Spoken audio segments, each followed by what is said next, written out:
Peace, everybody. Welcome to Black Power Media. This is the one and only Remix Morning Show, broadcasting live to you all through your YouTube streets.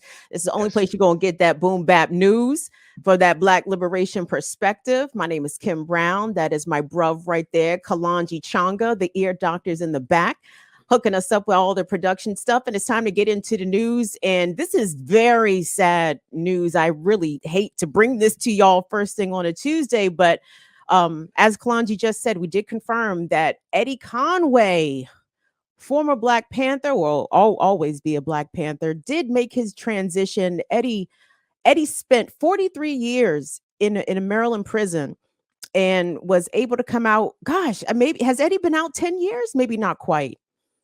Close to it, Um, if not. Yeah, yeah, yeah. but this is devastating news to learn about that Eddie has transitioned. I knew Eddie. I worked with Eddie. I liked Eddie quite a bit. He had a very fatherly vibe to him. He was always Baltimore. And he was always just a busy guy. Like every time I would see Eddie after he came out, Eddie was everywhere, all over the city, planting gardens, doing community work. And then I know he took his work across the country after his release. Kalanji, I know you have some things to offer here pertaining to Eddie. Very sad news to learn about Marshall Eddie Conway's transition on today. Yeah, as Kim mentioned, he was definitely a veteran Black Panther, Black Panther vet in the Baltimore chapter. It's to my understanding that Baltimore chapter was infested with agents. This was the era of COINTELPRO, and I was told that Eddie Conway was one of the people who went to the New York chapter and told them that something wasn't right, and then went over to the Bay and said something wasn't right about some of the things that were going on in that particular chapter. And I understand that they were told to purge the chapter. Um, Eddie Conway was framed for the 1970 killing of a Baltimore police officer and sentenced to life in prison in 1971. Um, he was denied proper representation, and he's one of those folks who we thought would never get out. We were talking about political prisoners. I believe it was yesterday, and one of the things that we talked about, no, maybe a couple days ago when we were dealing with we had Kasise Siddiqui on, and we were talking the about political prisoners and how at one point we didn't think that certain political prisoners would ever get out. You know what I mean? So they had we've watched Marshall D. Conway come out. We watched folks like Sekou Odinga come out, Sundiata Kohli, Dr. Matulu Shakur, who I've recently spoken to, um, and others. And you know, it's I'm glad to say that at least Eddie Conway had the opportunity to live a little after he got out, because oftentimes, brothers, you know, and sisters, don't last too long after they're out or whatever. So, definitely, rising power to Eddie Conway.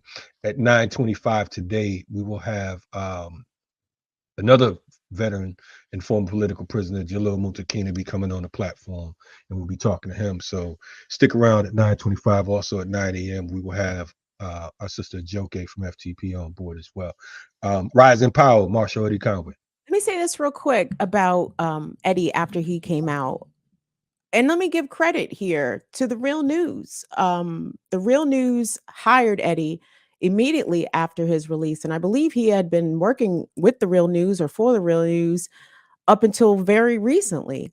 And I know that if you go to therealnews.com, there was a series there that Eddie hosted called Rattling the Bars, where he talked a lot about issues of incarceration and talking about specific folks and the kinds of dehumanizing conditions that people who are incarcerated are subjected to. Please go check out Rattling the Bars. I mean, I'm sure there's many dozens of episodes that Eddie hosted there. But I did want to, I didn't leave the Real News on the greatest terms. Let me say that. But I can recognize and appreciate the opportunity that they gave him, as you said, to have a life. You know what I mean? Like, not, I'm not counting his money or nothing, but Eddie was doing all right. You know what I'm saying? Having a job, doing the work that was really meaningful to him, and I appreciate the Real News for giving Eddie the opportunity to do that and to continue his work on the outside. And another thing that, let me say this real quick, that Eddie had told me, in terms of like prison labor being exploited. I did not know this until he mentioned this to me, but Eddie was a very talented graphic designer. And along the highways in Maryland, there are lots of signs, highway signs, not just the speed limit signs, but signs of artistry. And he told me that he designed a good number of those, and Mm. that he was only, again, compensated for, pennies on the dollar. He didn't receive no money from that, but yet his work is plastered all over the state highways and byways in Maryland. So just another fact that maybe many of us did not know about Marshall Eddie Conway, that this man's talents were just innumerable. And his mark is everywhere. Even if you don't recognize that you might be looking at Eddie Conway's handiwork on the side of the road, know that that's part of his legacy as well. Yeah, just sitting here, man, I have this this energy, this feeling of sadness, because here it is. I'm again. This is one more reason why folks should be absolutely on the battlefield, for lack of better words. Folks should definitely be involved in our people's liberation movement. My man, Dr. Jared Ball in the building. What's happening, my man? Hey, what's What's up, up, good Jared? people? My bad, everybody. I was trying to get ready for my day, and I was listening to you all talk about the passing of Eddie Conway. I just wanted to jump in and commiserate the passing of Dave. I mean, this has been a lot. Yeah. But so shout out to all of you and everything. And yeah, I just wanted to say, man, I had the pleasure of knowing Eddie a little bit for some years. Even before he got out, I was with a small group of people trying to support him. Got to visit him in prison, got to interview him in prison up the road here in Jessup before he got out. Obviously, Kim, to your point about the Real News, I think both of us could say we left in less than ideal circumstances. And I will always say, Paul J is to be credited for giving Eddie space. I do think there was an exploitative relationship there. I do think there was, but the reality is he was in a position to help Eddie out, to give Eddie an income and some health care, and to allow Eddie to continue to do the kind of good work that, as you pointed out, Kim, he was endlessly doing.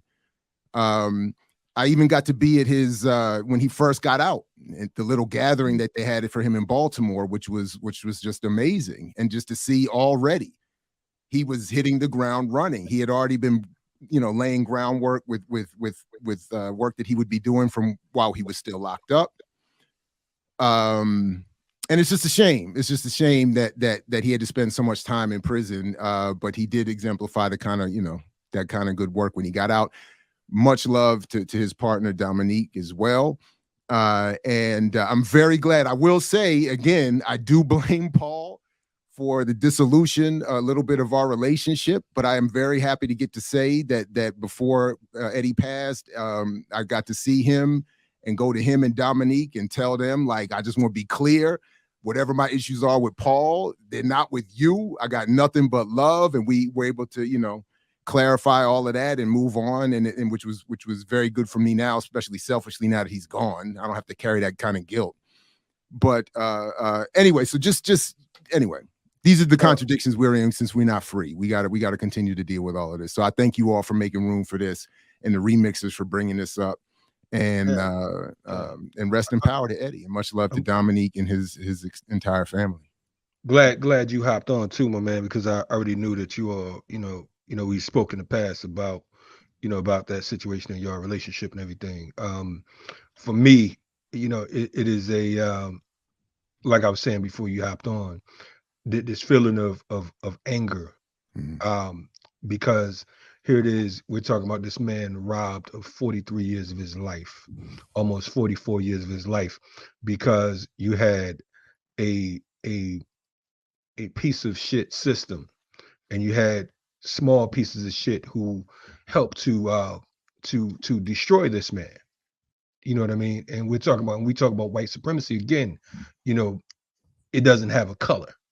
Mhm. You know what I'm saying? So, we talked about the Baltimore chapter.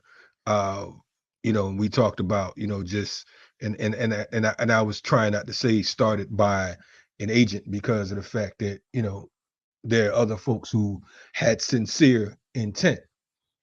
And unfortunately, well, not even unfortunately, this is a reminder, as I'm always talking about, having security. You know what I'm saying?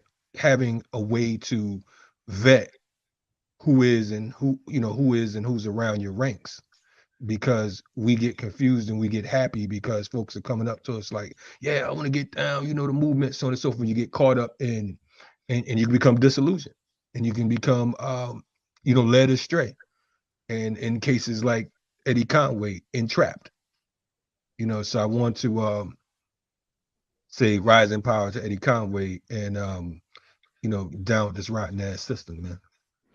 If I could just add real quick too, there's a lot of great. I mean, he was Kim. You made a really good point. Not only was he very active immediately, but he was effusive with his storytelling, with his sharing of his experiences, with his building with young folks. With one of the first interviews he did when he got out, he brought some of the young formerly incarcerated brothers that he was working with Dominique to Morgan State for an interview with us and our students, like showing. He was immediately and one of my favorite stories that he always would remind us, and I think it's in our George Jackson video mixtape that Bashi Rose and I got to do.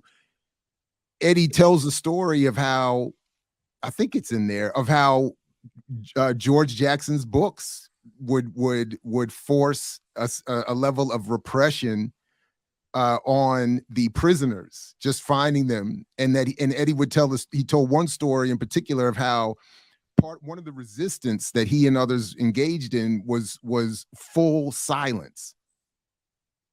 And he talked about, if you've ever been in or visited, prisons are very loud. They're very uncomfortably loud. And when he described how, in response to the repression that he and others suffered by trying to teach and read about George, they just went fully silent. And if you can imagine, like the fear that inspired alone among the guards. Anyway, just one of the stories that popped up I thought was very interesting, that of the many that he would share with us. And anyway, yeah, that was it. No doubt. Speaking of George Jackson, tell him about what we're doing on the book piece, brother. You know what I'm saying? Yeah, I mean, people obviously, just check out Guerrilla Intellectual University, and Dr. Joy James and Janine Jones are going to be leading us in a conversation around Blood in My Eye over a 4-week period. So the schedule's been posted on Instagram, and just stay tuned for all of that. It's going to be, in many ways, it's a great way to commemorate Eddie and many of those that have, gone in that direction and are now not with us anymore. And we gotta, we're gonna have to keep, we got to keep bringing up these histories. They are being washed away, and those in power are happily awaiting these deaths, and they want those histories to go with them. So this is not just a physical passing of Eddie. I think we need to recognize this as part of the attempt of the state to push those ideas down with them into the grave or wherever else with him, or into the atmosphere, wherever he's going. They want those ideas to go with him and not be with us. Well, the thing is, that's why we're here. You know what I mean? That is the purpose of Black Power Media, to make sure that that we're not flushed down the toilet, to make sure that names known and unknown are acknowledged. You know what I'm saying? This is the archive, and that's why we need you all, our supporters, to continue to support us. And I know that sometimes we get we joke about the funds and all that type stuff, but listen, man, we're putting our life, energy, work into this situation, and we're looking to give you something that you're not getting anywhere else. And I know for a fact, and I'm not trying to diss no other platform. Nobody's bringing it to you like this. I'm sorry, you can't front on us, man. We hitting all nooks and crannies, all different types of freedom fighters, different movements from across the planet, from present to past, so on and so forth. You get your information, we give it to you raw. We might not always give it to you the way you desire. However, you can't front on what it is we're doing. Also I want to shout out Nana and Jenga as well. Marshall Eddie Conway's ex-wife, who I spoke to her maybe about a few weeks ago, and she's sick as well. So we want to put her in our prayers and whatnot. I was calling to get her on the platform. So let's just stay focused and continue to support our effort. We're going on 2 years in 3 days. 3 days from now, this particular platform, Black Power Media, will be our 2-year anniversary. It's been a rough ass ride. Don't get it twisted. We all bump heads and all of that type stuff, but it is an act of love. It is an act of love. Stop playing. Stop lying. I ain't never bumped your head, Kalanji. What are you talking about? Hey, even if I wanted to, I ain't never bumped your head, Kalanji. I'm just playing. I don't think that any of us have it. Well, none of us that show up on this screen. But we're grateful because of the fact that, to me, and I think to us, is an accomplishment that we're able to come on this platform and try to do what we do, man, and do what we do. And just real quick also, because as I get ready to head off to do the very non-revolutionary work of testifying. Hey, what? Aren't you testifying on behalf of your right to strike? What's non-revolutionary about that, Jared? I don't know. I mean, you're right. I appreciate that, kid. I just like to 1 second as well.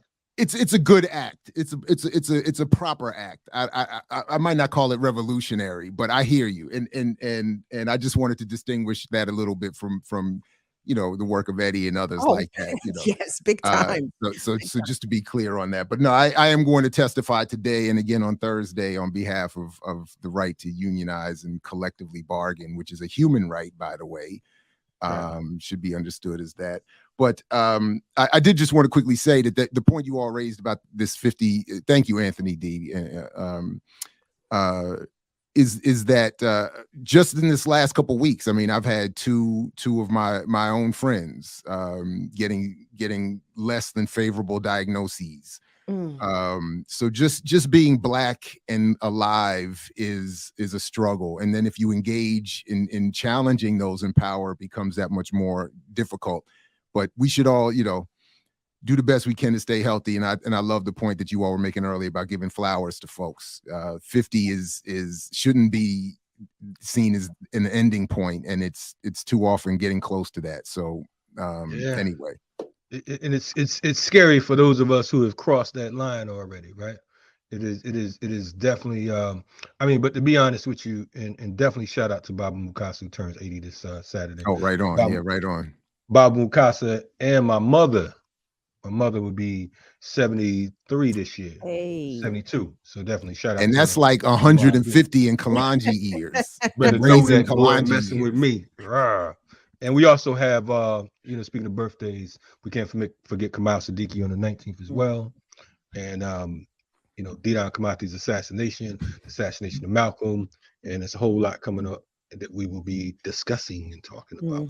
But definitely, man, we appreciate the efforts that you all are making, because, it is an outlet to allow us to get off some of this energy.